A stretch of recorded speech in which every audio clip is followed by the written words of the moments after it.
మనం చచ్చిపోవాలి. మరి ఎన్ని సంవత్సరాలు మనం బ్రతికినా చనిపోవాలన్న నిజం మనకు తెలిసినప్పుడు చచ్చిపోయిన తర్వాత మనం ఎక్కడికి వెళ్ళాలన్న ఆలోచన మనకుందా చెప్పండి? ఒకవేళ మనం ఈ భూమి మీద పాపాలతో మరణిస్తే ఖచ్చితంగా నరకానికి వెళ్ళిపోతామని దేవుడు బైబిల్లో సెలవించాడు. మరి మీరు అనుకోవచ్చు, మేమేం పాపం చేయలేదు నాయన, మేము బాగానే ఉన్నామని అనుకోవచ్చు. వాస్తవానికి బైబిల్లో దేవుడు రాయించిన మాట ఆజ్ఞ అతిక్రమమే పాపం. అంటే దేవుడి మాట వినకపోవడమే పాపం. ఈరోజు మనము మన మాటలతో ఎన్నో అబద్ధాలు మాట్లాడతాం, ఎన్నో బూతులు మాట్లాడతాం. ఎవరో ఏదో అన్నారని మాట పడక మాటకు మాట ఒకరి మీద అన్యాయంగా మాట్లాడడం, రకరకాలుగా ఈ భూమి మీద మనుషులు మనం ఎన్నో పాపాలు చేస్తున్నాం. ఒకటి ఈ పాపాలతో మనం చూసుకుంటే నరకానికి వెళ్ళిపోవాల్సిందే. మన నరకం నుండి మనం తప్పించుకోవాలంటే ప్రతి మనిషి కూడా ఆ నరకం నుండి తప్పించడానికి యేసుక్రీస్తు వారు ఈ భూమి మీదకి వచ్చారు.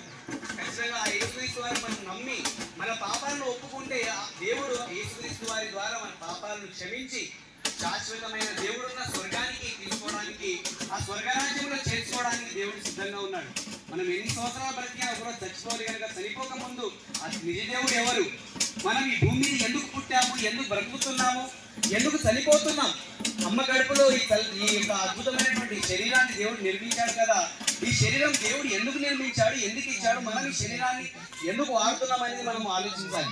ఈరోజు దేవుడు ఇచ్చినటువంటి శరీరాన్ని వ్యభిచారానికి, దొంగతనానికి, మోసానికి, రకరకాలైనటువంటి పాపాలకు ఈ శరీరాన్ని మనుషులు వాడుతున్నారు. దేవుడిచ్చినటువంటి దేహమైన ఈ దేవాలయాన్ని అపవిత్రంగా చేసి ఎన్నో పాపాలకు నిలయంగా ఈ శరీరాన్ని నాశనం చేసేస్తున్నారు. మరి దేవుడు అన్నాడు బైబిల్లో, ఎవరైతే నా ఆలయాన్ని పాడు చేస్తారో నేను వాడిని పాడు చేస్తానంటాడు దేవుడు. కనుక మనము దేవుని ఆలయమైనటువంటి ఈ శరీరాన్ని మరి దేవునికి అప్పగించి దేవుని పని కొరకు ఈ శరీరాన్ని మనం వినియోగిస్తే ఖచ్చితంగా మన ఆత్మ శాశ్వతమైనటువంటి మరి శాంతి సమాధానం ఉన్నటువంటి ఆ లోకం, అదే పరలోకం, ఆ లోకానికి మనం అందరం కూడా వారసులుగా